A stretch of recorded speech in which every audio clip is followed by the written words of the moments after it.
Hello everybody and welcome back to my channel, Just Draw Something, where we learn to draw together.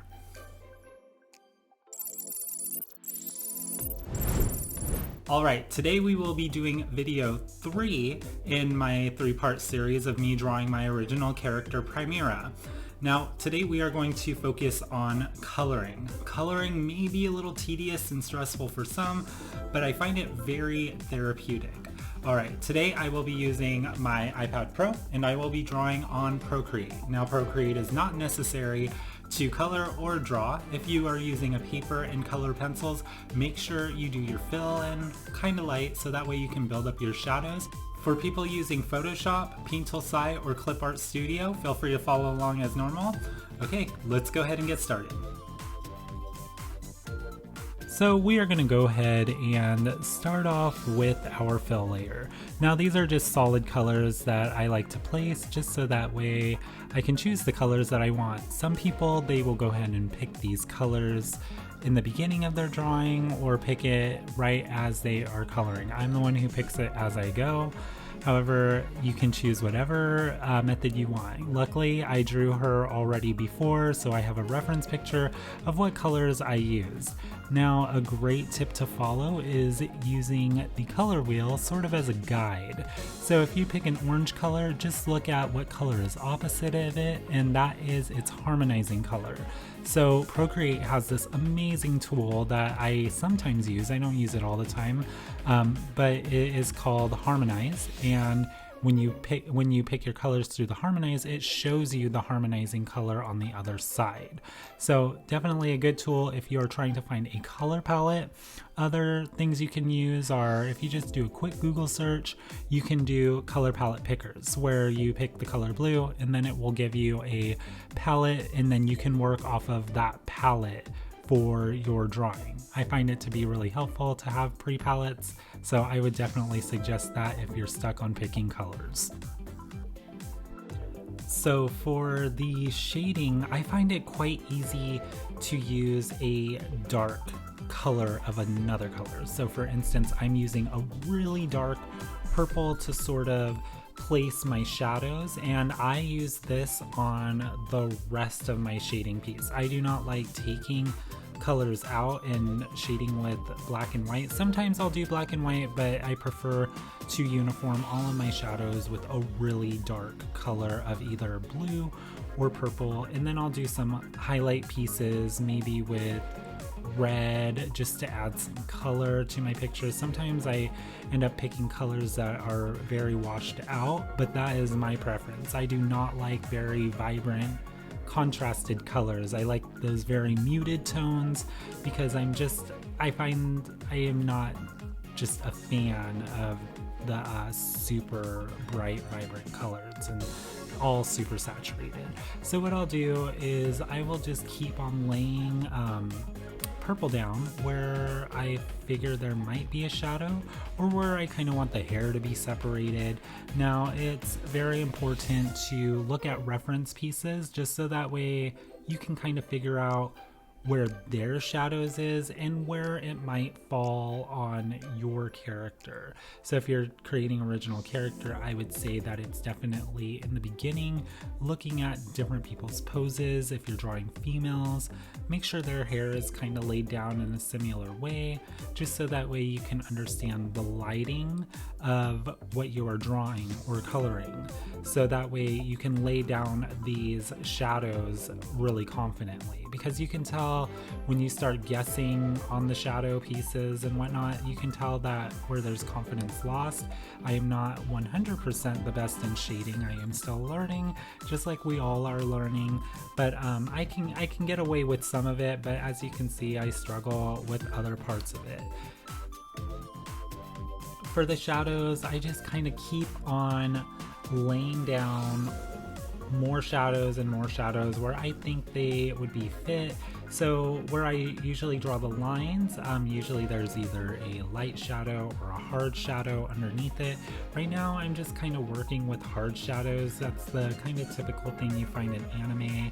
Unless you see a lot of illustration work, then they tend to use some sort of airbrush or some sort of acrylic sort of paintbrush. Now for what I am doing, I am just using a technical pen, so it's a hard edge, so that way I can get those super crisp shadowy lines. As you can tell, there is already some form being taking shape right now for things that it didn't look like was taking shape, but I can guarantee you the purple method or using a really dark blue is really a quick way of shading, because once you start changing the opacity down, you'll have hints of purple or hints of blue. I like using hints of purple just because I like that. I'm not sure how to say it, but it's like a lavendery feel to the picture, where blues, it feels a little more cool. I guess the purples do feel a little more cool. But you can also do a really dark red, which pulls off a really neat effect when you start doing the opacity. Now, one thing I forgot to say is that when you are coloring, try to make sure that your colors are on different layers. I usually don't make all of my colors on the same layer, because when I start looking at the picture and I don't like the color, it will be an easy fix to just use the paint tool and just fill it in with a different color. So if I didn't like the shirt green, I'd be able to change it blue, or I would be able to change it pink. It would just be a very easy fix. This is the same thing on the shadow layer. Make sure that your shadows are on different layers, because sometimes when you start changing the opacity down for the dark purples, you might not like the way it looks on the hair versus the shirt. So at least now you have customizable sections that you can work with. So then you want to start adjusting these opacity values on your shadow layers, so that way you can see like if you like the shadows or not like the shadows, if you need more saturation, less saturation. As you can see, I'm going through the picture and the shadows are looking really amazing. Now, I learned this trick from another professional artist who saw that I drew anime all the time digitally, and he just said, hey, did you know that there's this little trick that artists use in the anime community where they just shade with purple, or they shade with blue, but really dark shades, or with reds, and they just change the opacity and they use that sort of as a mask, so that way when they do have to change the color, it's not such a hard thing. Because usually, like, if you were have to change the shadows, if you made that all in your drawing, so for instance you do one layer shadow or one layer color, and then you constantly go down the color scale, making it darker and darker and darker all on the same layer, it's very hard to change that. But with this, you can just change the color underneath, and then once you change the color underneath, it will still be shaded because you have your purple shadow layer on top. It's a really neat trick, and it makes it so that way changing it isn't bad. Now, the last thing I kind of like doing is I like taking an airbrush and I like adding soft shadows to things that are not hard shadows. So for instance, if she's facing away from the light, I will go ahead and add a soft shadow like on the curve of the back of her waist, or on her shoulder, and definitely on her legs, because hard shadows aren't really casted unless you have like a short or a pair of shorts on, or some dress, or so you're gonna get that soft shadow, and that soft shadow is what kind of defines the curvature of the leg or of the body of the shirt or whatever you do.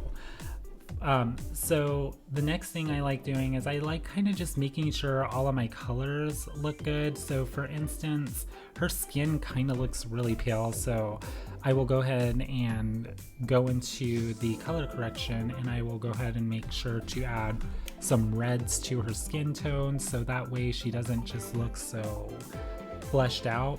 And then also in the same process, I will go ahead and start adding highlights and coloring in the eyes, because the eyes on anime are usually separate lighting sources, so you want to make sure to eye color them separately. I don't know if a lot of other artists do this, but I really like the whole sort of pop that you get when you color them separately. I also go ahead and fix anything that I do not like on the inking layer at this time. So usually at the end of coloring, I have a problem with the way the eyes look. So I'll just go back in there and I'll go ahead and fix the eyes, make them thicker, so that way they pop a little more and they look a little more dramatic in the overall picture. And again, I'll go ahead and change any color that I do not like by selecting the layer. And then I will do a color correction.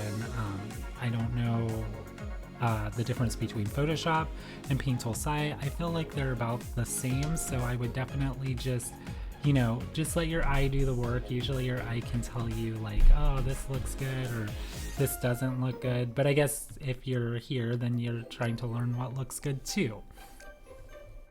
One of my biggest things is make sure you do not discredit your work at all. You're still learning. You're still trying to get it. We're not all going to draw perfect the first, the second, the third time, or the 100th time. We have our good days and bad days as artists. So, you know, just strive to learn something new every day. Don't strive for perfection, because that's not what we are looking for here in the art community. Focus on creating your own style. Make sure that you are liking your own work. Don't compare yourself to others. Learn from others. If you feel like you have to do like a study of somebody, then do a study of somebody. On this last part also, I am also drawing all the little sort of flair that I would like. So patterns on her shirt, patterns on her gloves, etc. All right, and so there it is.